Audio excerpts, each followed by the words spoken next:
Komenti I fjalëve të urta.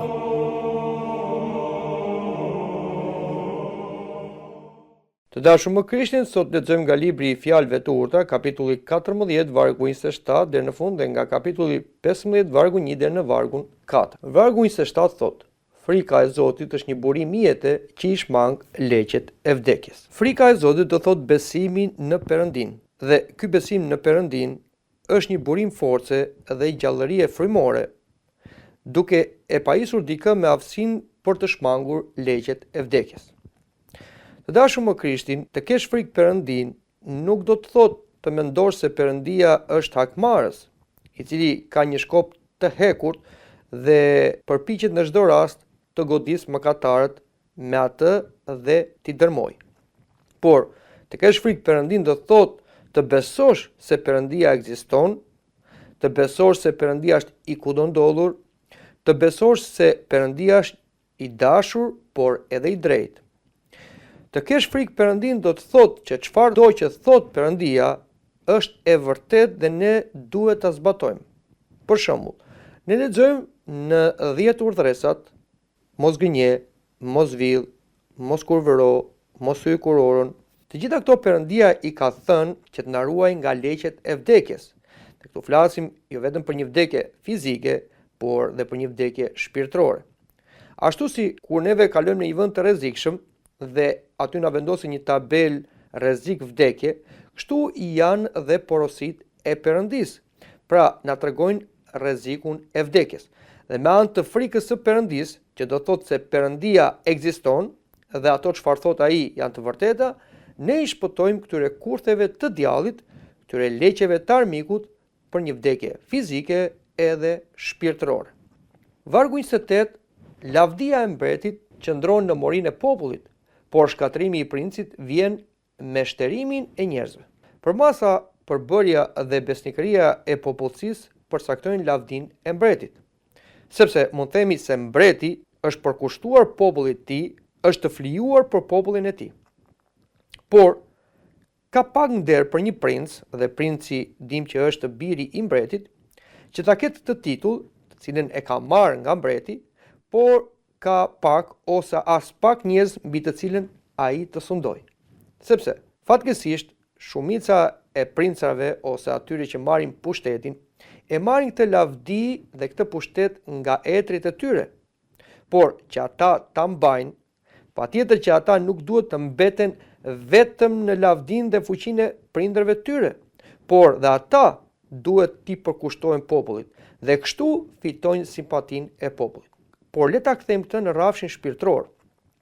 Ka disa të krishterë të cilët mburren me lavdinë e etrave të tyre. Thonë që etrit tanë ishin besimtarë të vërtet, ishin ortodoks të vërtet, dhe kështu mendojnë se do kenë dhe ata privilegje nga Perëndia. Të dashur më Krishtin, Perëndia është I drejtë dhe I jep gjithë secilit sipas punës që ai ka bërë. Neve vërtet nderohemi dhe krenohemi me paraardhësit tanë, por kjo nuk do të thotë se ne do fitojmë lavdinë e tyre, të cilët e fituan me anë të punës dhe përkushtimit të tyre. Lavdia jon përpara Zotit do të jetë nëpërmjet punës son, përpjekjeve tona personale. Vargu 29 thotë: Kush është I ngadalshëm në zemërim është shumë I matur, por kush fryhet shpejt vën në dukje marrëzim. Një njeri që është I durueshëm tregon shumë urtësi. Të dashur më Krishtin, është e pamundur që në këtë botë mos vinë skandale, e ka thënë Zoti, sepse ekziston djalli, shkaku I skandaleve, ekzistojnë njerëzit e djallit, ekzistojnë dhe dobësitë tona. Por duhet shumë urtësi për të përballur këto skandale. Dhe këshillohet që përpara se të japësh një përgjigje, duhet numërosh deri në 10, pastaj jep përgjigje. Dhe ai, njeri që është I durueshëm, tregon urtësi, sepse parandalon një të keqe më të madhe që ka përgatitur tunduesi, djalli. Kurse ai që rëmbet me lehtësi, ai nxit marrëzim. Njeriu I cili nuk ka urtësi, pra nuk shikon përtej asaj që duket, pra nuk shikon tunduesin, djallin, ai tregon marrëzinë e pabesisë së vet, por ai mund bëhet shkak që nga një fjalë e thënë me nxitim, me zemërim, mund fillojë një sherr I cili mund të përfundojë me përfundime fatkeqe, dhe kjo është marrëzi. Prandaj, të dashur më Krishtin, le të bëjmë kujdes për të përballur përplaset me njëri tjetrin.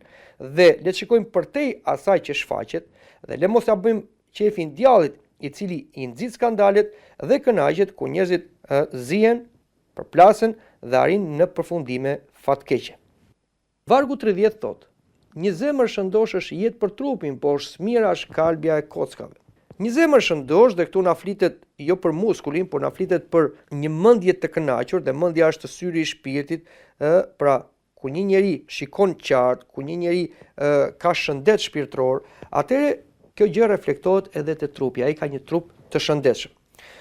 Ne duhet kuptojmë se shkaku i shumë sëmundjeve trupore vijnë nga gjërat shpirtërore. Këtë e ka thënë Kisha në shekuj, por sot edhe shkenca e mjekësisë po fillon të pranojë dhe të kuptojë se shkaku i shumë sëmundjeve të cilat shfaqen në shekullin tonë, siç janë hipertensioni, sëmundjet me zemrën, ose edhe sëmundje vdekje prurse, siç janë kanceret e ndryshme, vijnë nga probleme shpirtërore, pra ankthi, pikëllimi, xhelozia, dyshimi, egoizmi, mërzitja, dhe të gjitha këto sjellin reflektimin e tyre tek trupi, pra shfaqen këto sëmundje me probleme fizike. Ne duhet të kemi kujdes sepse sot është shfaqur edhe një fenomen tjetër, pra njerëzit shkojnë tek psikologu, i cili vërtet ndoshta mund të gjejë shkaqet e kësaj sëmundje, por psikologët nuk janë të aftë për ta shëruar sëmundjen, sepse ata nuk kanë besim në Perëndin, aq më tepër nuk kanë hirin dhe ilaçet që jep Perëndia për të shëruar sëmundjet si shpirtërore dhe trupore.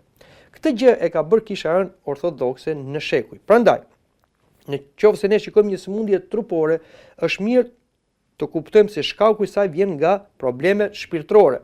Dhe për të ekzaminuar shpirtin, ne duhet shkojmë tek etrit shpirtëror, të cilët kanë hirin e Perëndis, kanë përvojën e Kishës dhe ata na ekzaminojnë. Jo vetëm na ekzaminojnë, por na japin dhe ilaçet, medikamentet e duara, dhe këtu flasim për misteret e Kishës. Dhe kështu shërimi i shpirtit sjell dhe shërimin e trupit. Por smira është kalbja e kockave. Pra, ajo që tham pak më përpara, që smira, që është një nga sëmundjet shpirtërore, që i ka sjellë shumë të këqija gjithë njerëzimit, por edhe Kishës, dhe duhet dim se vetë Zoti Jezu Krisht, që është Perëndi i njeriu i përsosuri, u kryqëzua nga smira. Kjo smirë, që është një kancer i shpirtit, ka sjellë edhe kalbjen e kockave. Dhe këtu flasim jo vetëm për këtë trupin fizik të çdo njeriu, por flasim edhe për trupin e shoqërisë, e cila në një farë mënyre po kalbet nga smira. Flasim për vargun 31.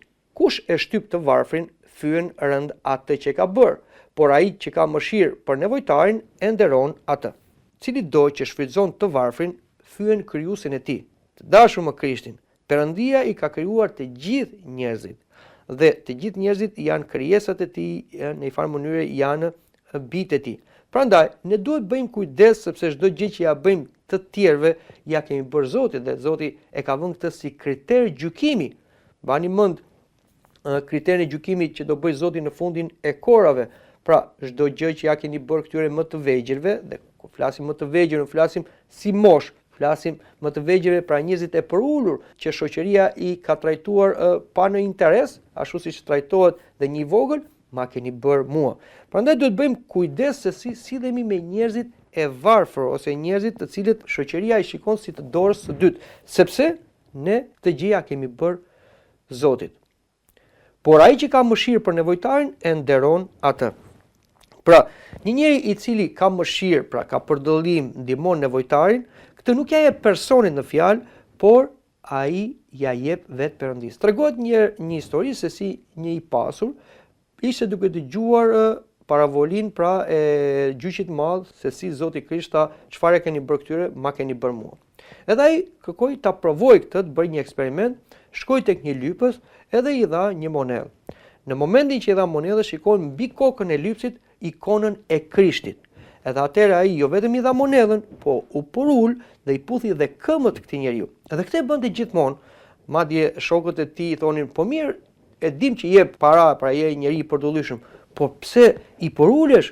Edhe ai i tregoi këtë histori që sa herë që unë shkoj dhe jap lëmosh një nevojtari, mu më shfaqet ikona e Zotit. Vazhdojmë edhe flasim për vargjet më poshtë. I pabesi përbyset nga vetë ligësia e tij, por i drejti ka shpresë në vetë vdekjen e tij. Kur i pabesi shpaguhet sipas asaj që meriton, ai do të marr fund. Dhe ka disa njerëz që thonë, po mirë, ne po shikojmë që njerëzit e pabes lulëzojnë, pasurohen, pra janë të pushtetshëm, nuk i prek asgjë. Të dashur më Krishtin, nuk është e vërtet kjo që ne konstatojmë, sepse shikimi ynë është i kufizuar, ne nuk kemi hyrë brenda jetës këtyre njerëzve, ne nuk i dim gjithçka që ata kanë, ne nuk e dim problemet e tyre personale, familjare, shoqërore, aq më tepër ne nuk e dim gjendjen e tyre shpirtërore. Por kur i pabesi nuk është i lumtur, kur i pabesi nuk ka qetësi. Dhe pavarësisht se këta njerëz përpiqen ta mbulojnë pra këtë gjendje të tyre të keqe, ajo shfaqet dhe zbulohet. Por do të dim se ka një ditë gjykimi.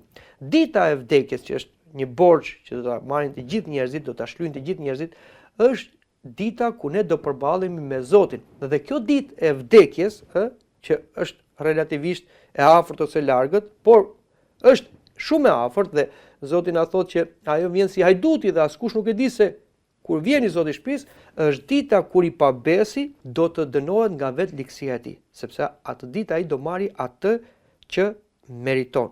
Prandaj le të bëjmë kujdes, por i drejti ka shpresë në vetë vdekjen e tij. Ja ku është paradoksi. I pabesi ka frikë nga vdekja sepse e kupton që vdekja është dita e gjykimit, kurse besimtari nuk ka frikë nga vdekja. Mbani mend çfarë thot apostulli Pavli. Edhe nëse vdes për mua, kjo është shpëtim, thot, sepse unë shkoj te Krishti, por nëse rroj, unë rroj për juve. Pra, të dashur më Krishtin, për besimtarin, për të drejtin, vdekja nuk është ditë e frikshme. Madje është një shpëtim. Ai e pranon këtë si një mundësi për të shkuar tek Zoti, që është i drejtë dhe shpaguan gjithsecilin sipas veprave që ai ka bërë.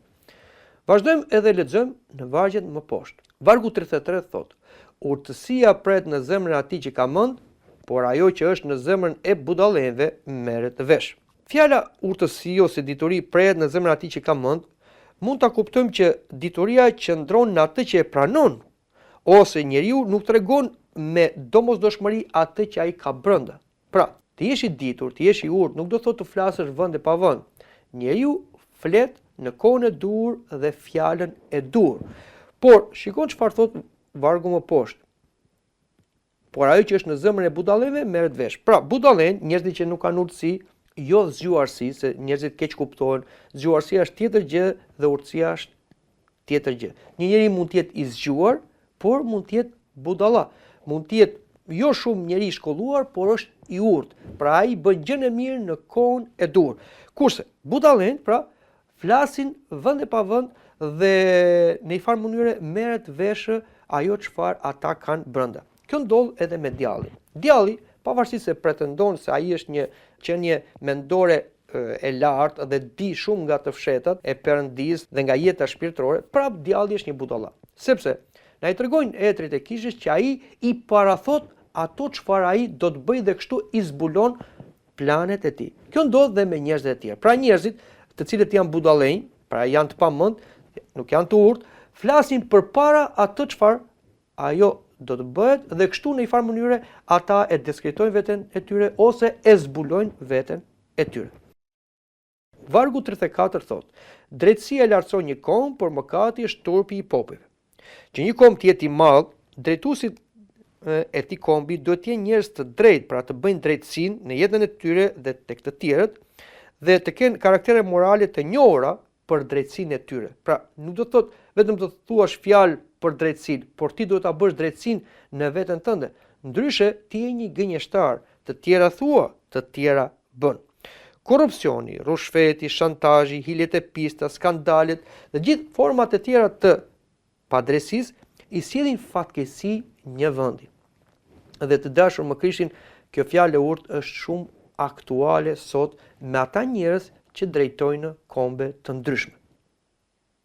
Vargu 35 thotë: mirëdashja e mbretit është për shërbëtorin që vepron me urtësi, por zemërimi i tij është kundër atij që sillet me paturpsi. Një sundues shikon me dashamirësi shërbëtorin që sillet me urtësi, por zemërimi i tij ndizet kundër atij që sillet me paturpsi. Mbreti përkrah një shërbëtor të Zot, zemërimi i tij është për të padobishmin. Dhe kjo gjë na kujton atë parabolën e shërbëtorit të pabes që na i thotë u ngjidhi sipas Lukait. Por nëse ai shërbëtor mendon në zemrën e vet, im Zot vonon të kthehet dhe fillon t'i ra shërbëtorët dhe shërbëtorët, të haj, të pi e të dehet, i Zoti atij shërbëtor do të vi ditën kur ai nuk e pret, dhe në orën që ai nuk e di, dhe do ta ndajnë më dysh dhe do t'i vërë pjesën e tij me të pabesët. Prandaj, të dashur me Krishtin, përveç se neve kemi njerëz të cilët na drejtojnë, mund t'i themi si zotëri, mbi të gjithë ne kemi një zotëri, kemi një mbret në qiell, ky është Zoti Jezu Krisht, i cili do bëj gjyq të drejtë me secilin për nesh. Dhe në radhë parë, me shtëpiakët e Perëndis, na thot apostulli Petru. Pra, gjyqi i Perëndis do fillojë me shërbëtorët e tij, dhe këtu flasim për klerikët, laikët që shërbejnë në vreshtin e Zotit, në kishën e Zotit, për popullin e Perëndis, dhe pastaj gjykimi i tij do shkojë te të gjithë njerëzit. Dhe duhet bëjmë kujdes sepse Zoti është i drejtë. Kapitulli 15 vargu 1 thot: përgjigja e ëmbël e fashit zemërimin, por fjala therse e nxit zemërimin. Një përgjigje e sjellshme dhe pajtuesme parandalon zemërimin e mburjes apo të krenarisë. Nëse i përgjigjesh një njeriu me fjalë therse, mund themi se e nxit natyrën e tij mishore dhe shpesh do të kesh një zëng para syve të tu. Prandaj, të dashur me Krishtin, le të jemi fjalë ëmbël. Kjo nuk do të thotë se duhet jemi hipokrit ose frikacak, por duhet përpiqemi të kemi fjalë të ëmbla si një balsam që i vihet plagës së tjetrit, i cili vjen na shfaqet me inat, zemërim ose me fjalë fyese. Vargu 2 thot: gjua e të urdhve e përdor njohurin ndershmërisht, por goja e budallëve nxjerr marrëzi. Gjua e të urdhve nxjerr informacion të dobishëm. Pra, tham më përpara, i urdh nuk do të thot i zgjuar, po i urdh do të thot ai njeri që ka dijen që vjen prej së larti, vjen prej Perëndis, prej urtësisë Perëndis, që është vetë Zoti Jezu Krisht, dhe kjo urtësi, kjo dituri, do të thotë që njeriu bën gjën e mirë në kohën e dur. I urti e di se çfarë dhe kur dhe ku dhe si të flas. Por marrëzia rrjedh si një prrua nga goja e budallëve. Pra ashtu si një prrua që vjen me furi dhe merr përpara çdo gjë, kështu është edhe marrëzia e budallëve. Pra kështu janë dhe fjalët e tyre që i flasin pa kuptim dhe pastaj sjellin vetëm shkatrim. Vargu 3 thot: sytë e Zotit janë kudo për shikuar të këqij dhe të mirë. Perëndia është i gjithdijshëm, pra ai di çdo gjë. Sytë e tij janë kudo. Asgjë nuk është fshehur para tij. Ai shikon çdo mendim, çdo fjalë, çdo vepër dhe çdo shtys, qoftë e keqe, qoftë e mirë. Dhe kjo gjë bëri që profeti David të shkruaj tek psalmi këto gjëra. Njohja jote është shumë e mrekullueshme për mua, aq e lartë sa nuk mund të arri. Ku mund të shkoja larg frymësate, ose ku mund të ikja larg pranisate? Në rast se ngjitem në qiell, ti je atje. Në rast se shtri shtratin tim në Sheol, ti je edhe aty. Në rast se marr krahët e agimit dhe shkoj të banoj në skajin e detit, edhe aty dora jote do të më lëq dhe dora jote e djathtë do të më kap. Po të them, me siguri teri do të më fsheh, matje dhe nata do të bëhet dritë rreth meje. Teri vet nuk mund të fsheh asgjë, matje nata shkëlqen si dita, teri dhe drita janë të barabarta për ty. Pra, si kjo fjalë e urtë, po ashtu dhe ajo çfarë thot Shën Davidi në psalmin e tij, na tregon që Perëndia është i kudo ndodhur. Disa herë Perëndin e shfaqin edhe si një sy që shikon çdo gjë.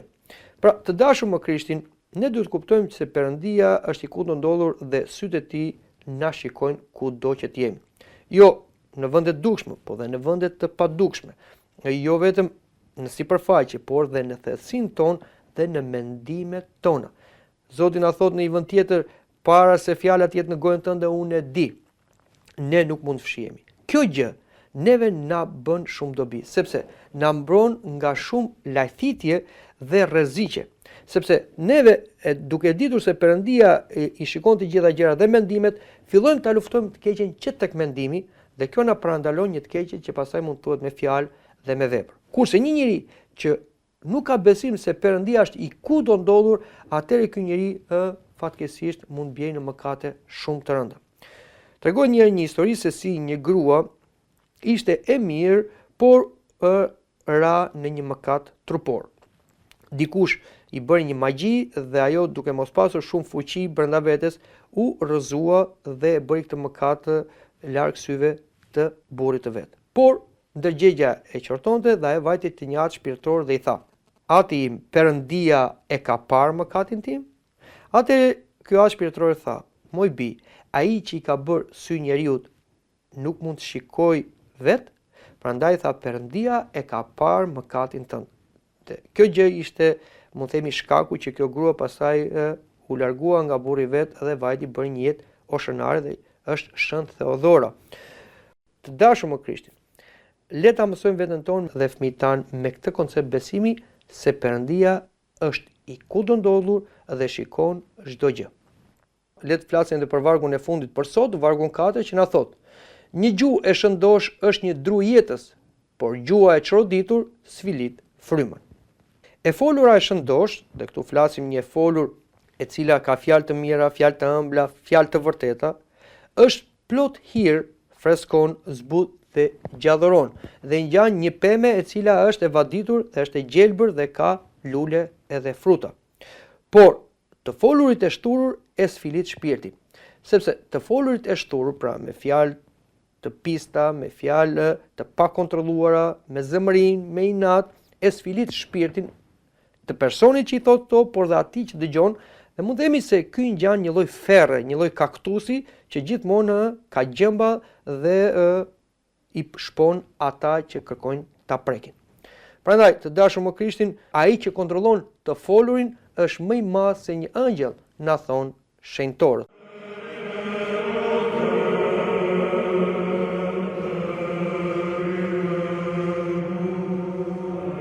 Dëgjuat komentin e fjalëve të urta.